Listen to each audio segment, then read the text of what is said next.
अक़वाम मुत्तहिदा को कश्मीर इशू ने हमेशा से मजबूर किया है कि वो फैसला ले ले और अक़वाम मुत्तहिदा ने मजबूरन फैसले लिए हैं, कभी हिंदुस्तान के हक में तो कभी पाकिस्तान के हक में। कश्मीर इशू के बारे में कौन नहीं जानता। ये इशू 1947 से ही पाकिस्तान और इंडिया के दरमियान शुरू हुआ था और आजकल ये अपनी उरूज पर है। इस इशू को लेकर इंटरनेशनल कानूनसाज इदारे हैं, उनमें खलबली मची है। इस इशू ने फिर से एक दफा अक़वाम आलम को मजबूर किया है कि वो फैसला ले ले और वही हो रहा है। इस इशू को लेकर हाल ही में कुछ डिसीजंस लिए गए। इन डिसीजंस को समझने के लिए ये जरूरी है कि इस इशू को ठीक तरह से समझना चाहिए। तारीख में इससे पहले इस इशू को उस वक्त अहमियत मिली जब हिंदुस्तान के एक प्राइम मिनिस्टर इसको अक़वाम मुत्तहिदा में लेकर गए, मगर अक़वाम मुत्तहिदा ने इस मसले का हल हिंदुस्तान की मंशा के खिलाफ दिया और ये रेजोल्यूशन पास किया गया कि इसका वाहिद हल राय शुमारी है। कश्मीरियों से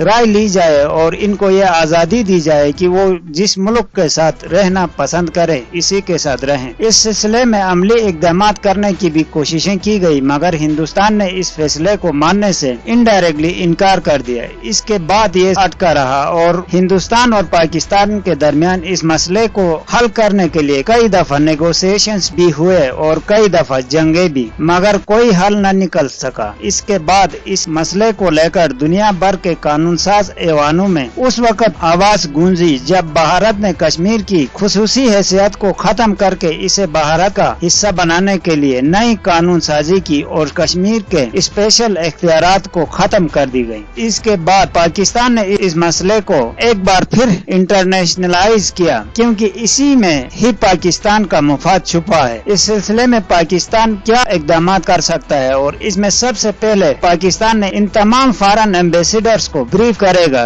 कि हिंदुस्तान अक़वाम मुत्तहिदा के रेजोल्यूशंस की खिलाफ वर्जी कर रहा है। इसके साथ साथ कश्मीर के हालिया वाक़ात को लेकर इंटरनेशनल ह्यूमन राइट्स के फोरम्स पर ये इशू रेज करेगा कि कश्मीर में ह्यूमन राइट्स की वायलेशंस हो रही है, क्योंकि कश्मीर में तमाम सियासी क़यादत कैद है और पूरे कश्मीर में कर्फ्यू नाफिज किया गया है और इंटरनेट, मोबाइल और तमाम कम्युनिकेशन के जराये बंद हैं। इस इंटरनेशनल फोरम्स पर अपने मौक़िफ़ की पजीराई के लिए दूसरे ममालिक को इत्मीनान में लेगा और इस इशू पर 4 ममालिक ने अपनी हिमायत का ऐलान कर भी चुके हैं, जिनमें चाइना और तुर्की पेश हैं। इस सिलसिले में हाउस ऑफ कॉमन्स के 45 अरकान ने अक़वाम मुत्तहिदा को एक लेटर लिखने वाले हैं, जिसमें भारत के इक़दाम को इंटरनेशनल कवानीन की खिलाफ वर्जी करार दी जा रही है और कुछ अक़वाम मुत्तहिदा के हाई लेवल के लोग भी इनडायरेक्टली पाकिस्तान की हिमायत में बयान जारी कर चुके हैं। इस इशू को और हाईलाइट करने के लिए पाकिस्तान इन तमाम कश्मीरी शहरियों को प्रोटेस्ट के लिए इकट्ठा करने की कोशिशें तेज कर रहा है, जो दुनिया के तमाम कंट्रीज में इंडियन एम्बेसीज के बाहर एहतजाज करेंगे और ये सिलसिला उस वक्त तक जारी रहेगा जब तक इस मसले का कोई हल नहीं निकलता। इसके बाद पाकिस्तान की कोशिश होगी कि इस मसले के खिलाफ OIC को भी इस्तेमाल में लाया जाए। OIC का फोरम आज तक किसी कंट्री का काम तो नहीं आ सका है, मगर इस दफा शायद पाकिस्तान कामयाबी के साथ इस फोरम को अपने काम में ला सके। इस फोरम को पाकिस्तान 2 तरीकों से अपने काम में ला सकता है। एक तो ये कि हमेशा की तरह OIC भारत के इक़दाम के खिलाफ एक रेजोल्यूशन पेश करे और दूसरा तरीका ये कि दुनिया में 45 मुस्लिम कंट्रीज हैं और पाकिस्तान इन तमाम कंट्रीज को ये अपील करे कि वो भारत का हर तरह से बाइकाट करे और अगर पाकिस्तान इस मकसद में कामयाब हुआ तो भारत का